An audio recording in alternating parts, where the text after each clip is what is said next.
Hello, everybody. Thank you so much for tuning in today. This is the Bodega Cat Book Club, and we are starting a new book called The Holy Science by Sri Yukteswar Giri. And this is the picture of the front of the book. This is the unabridged version. Now, Sri Yukteswar was a teacher of Yogananda, Paramahansa Yogananda, who is the author of the Autobiography of a Yogi, which we read, the book club read. You could find us on YouTube.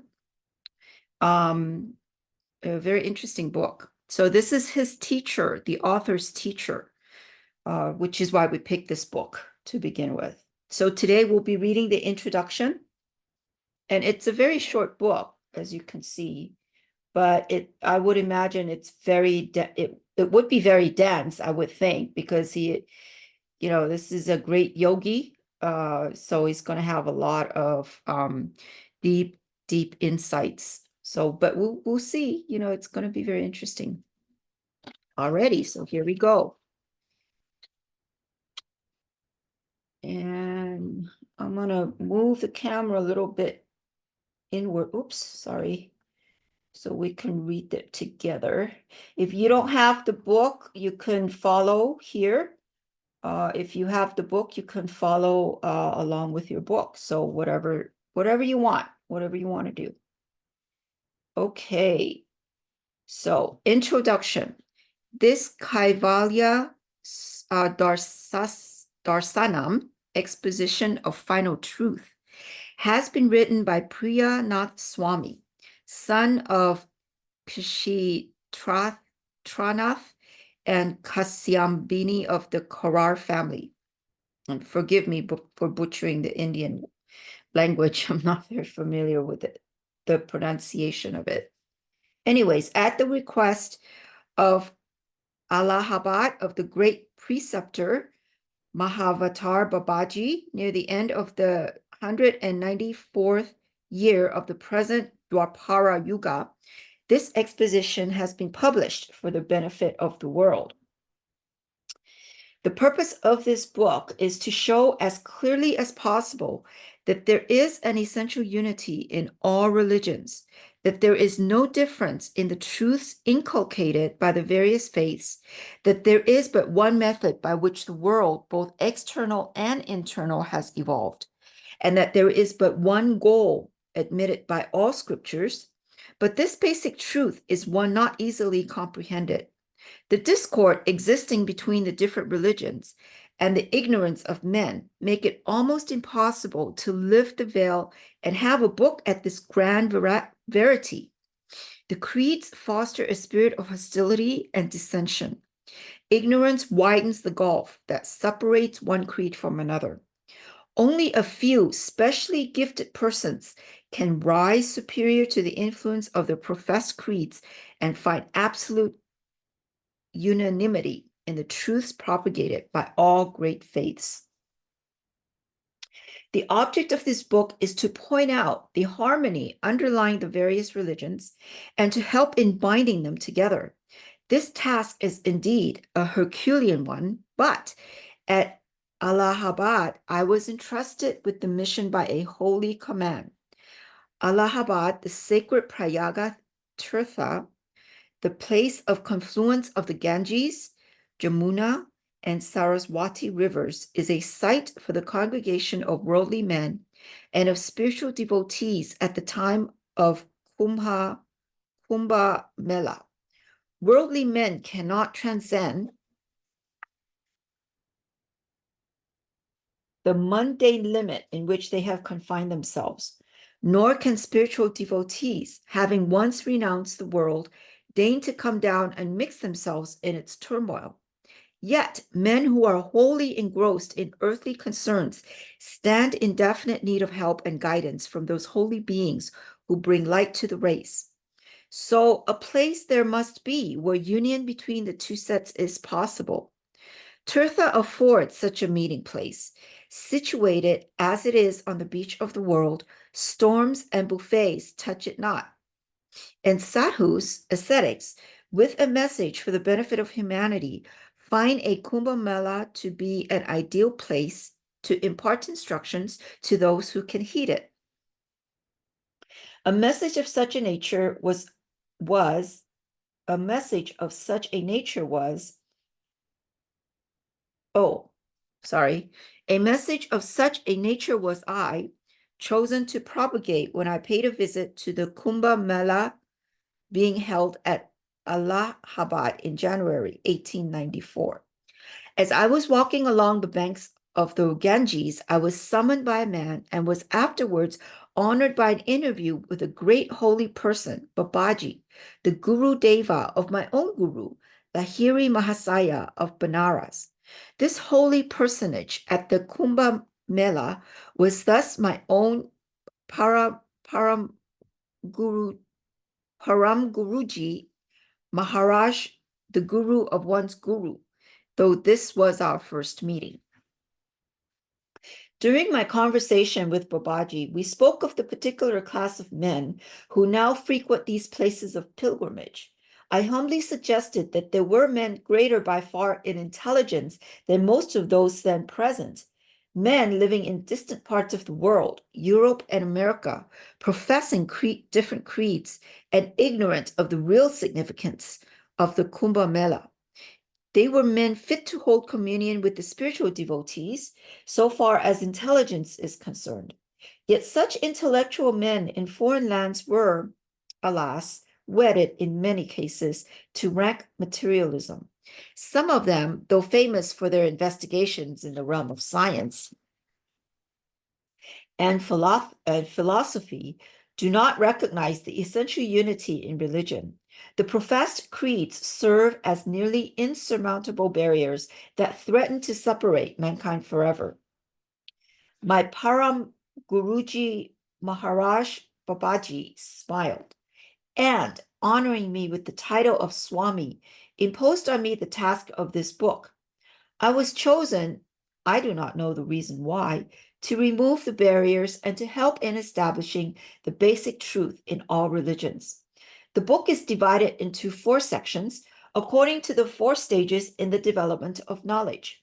The highest aim of religion is Atmanana, Atmajnana,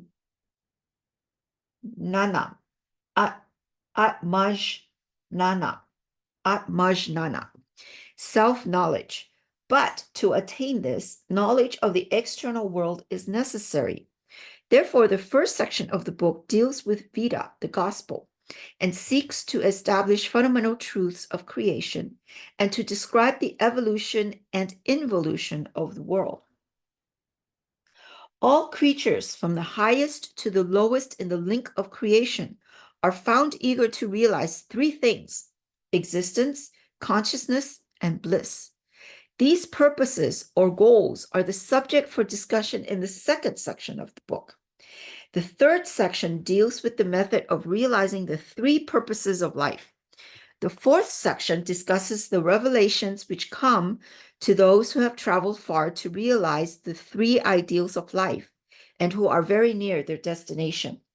The method I have adopted in the book is first to enunciate a proposition in Sanskrit terms of the Oriental sages, and then to explain it by reference to the holy scriptures of the West. In this way, I have tried my best to show that there is no real discrepancy, much less any real conflict between the teachings of the East and the West. Written as the book is under the inspiration of my Param Guru Deva and in the Dwapara age of rapid development in all departments of knowledge, I hope that the significance of the book will not be missed by those for whom it is meant. A short discussion with mathematical calculation of the yugas or ages will explain the fact that the present age of the world is Dwapara Yuga, and that 194 years of the Yuga have now AD 1894 passed away, bringing a rapid development in man's knowledge. We learned from Oriental astronomy that moons revolve around their planets, and planets turn on their axis revolve with their moons around the sun. And the sun, with its planets and their moons, takes some star for its dual and revolves around it in about 24,000 years of our Earth, a celestial phenomenon which causes the backward movement of the equinoctial points around the zodiac. The sun also has another motion by which it revolves round a grand center called Vishnunabhi, which is the seat of the creative power, Brahma, the universal magnetism. Brahma regulates Dharma, the mental virtue of the internal world. When the sun in its revolution round its dual comes to the place nearest to its grand center, the seat of Brahma, an event which takes place when the autumnal equinox comes to the first point of Aries, Dharma, the mental virtue, becomes so much developed that man can easily comprehend all, even the mysteries of spirit. The autumnal equinox will be falling at the beginning of the 20th century among the fixed stars of the Virgo constellation and in the early part of the ascending Dwapara Yuga. After 12,000 years, when the sun goes to the place in its orbit which is farthest from Brahma, the grand center, an event which takes place when the autumnal equinox is on the first point of Libra, Dharma, the mental virtue, comes to such a reduced state that man cannot grasp anything beyond the gross material creation. Again, in the same manner, when the sun in its course of revolution begins to advance toward the place nearest to the grand center, Dharma, the mental virtue, begins to develop. This growth is gradually completed in another 12,000 years. Each of these periods of 12,000 years brings a complete change, both externally in the material world and internally in the intellectual or electric world, and is called one of the Deva Yugas or electric couple. Thus, in a period of 24,000 years, the sun completes the revolution around its dual and finishes one electric cycle consisting of 12,000 years in an ascending arc and 12,000 years in a descending arc. Development of Dharma, the mental virtue, is but gradual and is divided into 4 different stages in a period of 12,000 years. The time of 1,200 years during which the sun passes through a 1/20th portion of its orbit is called Kali Yuga. Dharma, the mental virtue, is then in its first stage and is only a quarter developed. The human intellect cannot comprehend anything beyond the gross material of this ever-changing creation, the external world. The period of 2,400 years during which the sun passes through the 2/20th portion of its orbit is called Dwapara Yuga. Dharma, the mental virtue, is then in the second stage of development and is but half complete. The human intellect can then comprehend the fine matters or electricities and their attributes, which are the creating principles of the external world. The period of 3,600 years, during which the sun passes through the 3/20th part of its orbit, is called Treta Yuga. Dharma, the mental virtue, is then in the third stage. The human intellect becomes able to comprehend the divine magnetism, the source of all electrical forces on which the creation depends for its existence. Sounds like we are in the second stage from what this is describing, which is our beginning, the 2/20th portion, which is here. It sounds like we're here. In maybe 2025, we will enter the third stage. I don't know. We'll see. It'd be very interesting to see how things unfold. Anyways, continuing, the period of 4,800 years, during which the sun passes through the remaining 4/20th portion of its orbit, is called Satya Yuga. Dharma, the mental virtue, is then in its fourth stage and completes the mental virtue. And completes its full development. The human intellect can comprehend all, even God the Spirit, beyond this visible world. Manu, the great rishi, illumined sage of Satya Yuga, describes these yugas more clearly in the following passage from his Samhita. 4,000 of years, they say, is the Krita Yuga, Satya Yuga, or the golden age of the world. Its morning twilight has just as many hundreds, and its period of evening dusk is of the same length, i.e., 400 plus 4,000 plus 400 equals 4,800. In the other three ages, with their morning and evening twilights, the thousands and the hundreds decrease by one. I.e. 300 plus 3,000 plus 300 equals 3,600, etc. That fourfold cycle comprising 12,000 years is called an age of the gods. The sum of 1,000 divine ages constitutes one day of Brahma, and of the same length is its night. The period of Satya Yuga is 4,000 years in duration. At 400 years before and after Satya Yuga proper are its santis or periods of mutation with the preceding and the succeeding yugas respectively. Hence, 4,800 years in all is the proper age of the Satya Yuga. In the calculation of the period of other yugas and yuga sandhis, it is laid down that the numeral 1 should be deducted from the numbers of both thousands and hundreds, which indicate the periods of the previous yugas and the sahis. From this rule, it appears that 3,000 years is the length of Trita Yuga, and 300 years before and after are its satis, the periods of mutation, which make a total of 3,600 years.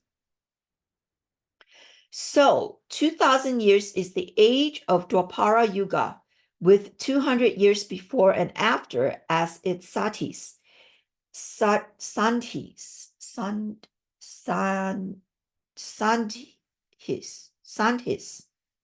I think, Sandhis.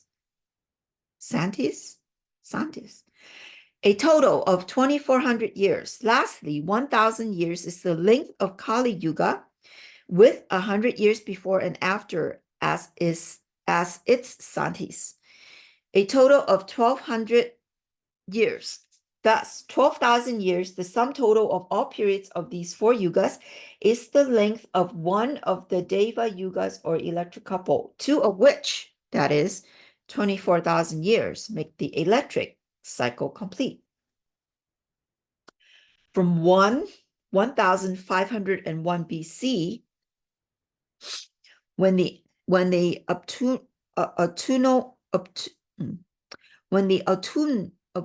oh my goodness, what a tongue twister.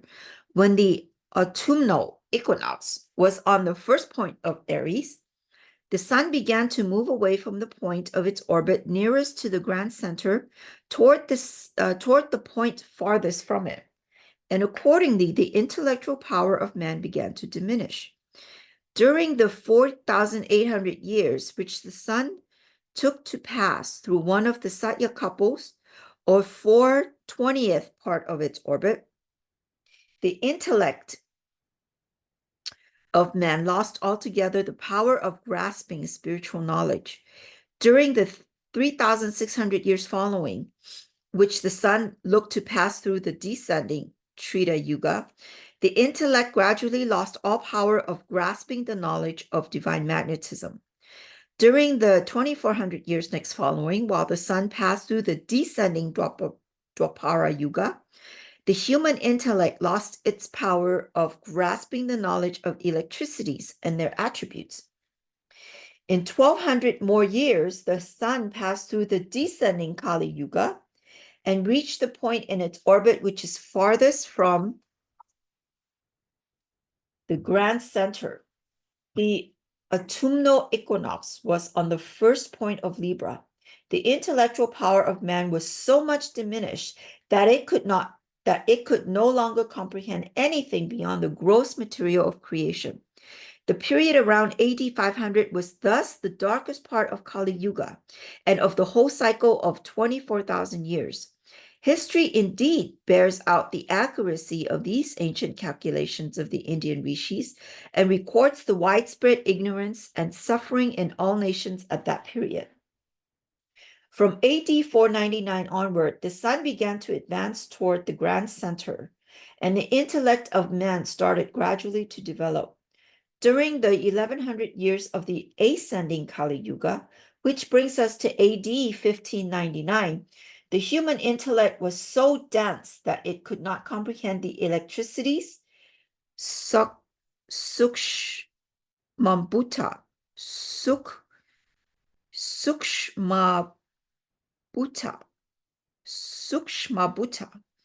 the fine matters of creation. In the political world also, generally speaking, there was no peace in any kingdom. Subsequent to this period, when the 100-year transitional Sandhi of Kali Yuga set in, to effect a union with the following Dwapara Yuga, men began to notice the existence of fine matters. Panchatanmatra, or the attributes of electricities, and political peace began to be established. About AD 1600, William Gilbert discovered magnetic forces and observed the presence of electricity in all material substances. In 1609, Kepler discovered important laws of astronomy, and Galileo produced a telescope. In 1621, Drebbel of Holland invented the microscope. About 1670, Newton discovered the law of gravitation. In 1700, Thomas Savery made use of a steam engine in raising water. 20 years later, Stephen Gray discovered the action of electricity on the human body.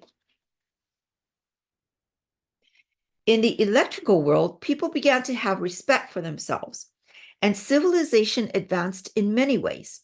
England united with Scotland and became a powerful kingdom. Napoleon Bonaparte introduced his new legal code into Southern Europe. America won its independence, and many parts of Europe were peaceful. With the advance of science, the world began to be covered with railways and telegraphic wires.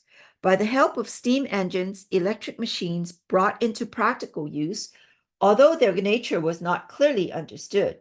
In 1899, on completion of the period of 200 years of Dwapara Sandhi, the time of mutation, the true Dwapara Yuga of 2,000 years will commence and will give to mankind in general a thorough understanding of the electricities and their attributes.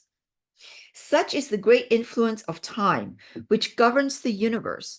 No man can overcome this influence except him who, blessed with pure love, the heavenly gift of nature, becomes divine, being baptized on the sacred stream Prankwa,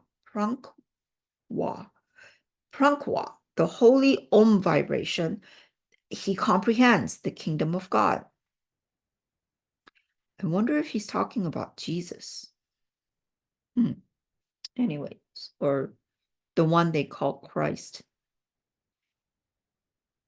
Just curious, interesting. Anyways, the position of the world in the Dwapara Sandhi era at present, AD 1894, is not correctly shown in the Hindu almanacs. The astronomers and astrologers who calculate the almanacs have been guided by wrong annotations of certain Sanskrit scholars, such as Kaluka Bhatta, and of the dark age of Kali Yuga, and now maintain that the length of Kali Yuga is 432,000 years, of which 4,994 have, in AD 1894, passed away, leaving 427,006 years still remaining, a dark prospect, and fortunately one not true. The mistake crept into almanacs for the first time about 700 BC during the reign of Raja Parakshit. Oh boy, Parakshit. Just after the completion of the last descending Dwapara Yuga. At that time, Maharaja Yudhisthira, noticing the appearance of the dark Kali Yuga, made over his throne to his grandson, the said Raja Parikshit. Maharaja Yudhisthira, together with all the wise men of his court, retired to the Himalaya mountains, the paradise of the world. Thus, there was none in the court of Raja Parikshit who could understand the principle of correctly calculating the ages of the several yugas. Hence, after the completion of the 2400 years of the then current Dwapara Yuga, no one dared to make the introduction of the dark Kali Yuga more manifest by beginning to calculate from its first year and to put an end to the number of Dwapara years. According to this wrong method of calculation, therefore, the first year of Kali Yuga was numbered 2401 along with the age of Dwapara Yuga. In AD 499, when 1,200 years, the length of the true Kali Yuga was complete, and the sun had reached the point of its orbit farthest from the grand center when the autumnal equinox was on the first point of Libra in the heavens. The age of Kali in its darkest period was then numbered by 3,600 years instead of by 1,200. With the commencement of the ascending Kali Yuga after AD 499, the sun began to advance in its orbit nearer to the grand center, and accordingly, the intellectual power of man started to develop. Therefore, the mistake in the almanacs began to be noticed by the wise men of the time, who found that the calculations of the ancient rishis had fixed the period of one Kali Yuga at 200 years only. But as the intellect of these wise men was not yet suitably developed, they could make out only the mistake itself and not the reason for it. By way of reconciliation, they fancied that 1,200 years, the real age of Kali, were not the ordinary years of our earth, but were so many Deva years, years of the gods, consisting of 2 Deva months of 30 Deva days each, with each Deva day being equal to 1 ordinary solar year of our earth. Hence, according to these men, 1,200 years of Kali Yuga must be equal to 432,000 years of our earth. Oh boy, what a mind twister. In coming to a right conclusion, however, we should take into consideration the position of the vernal equinox at spring in the year 1894.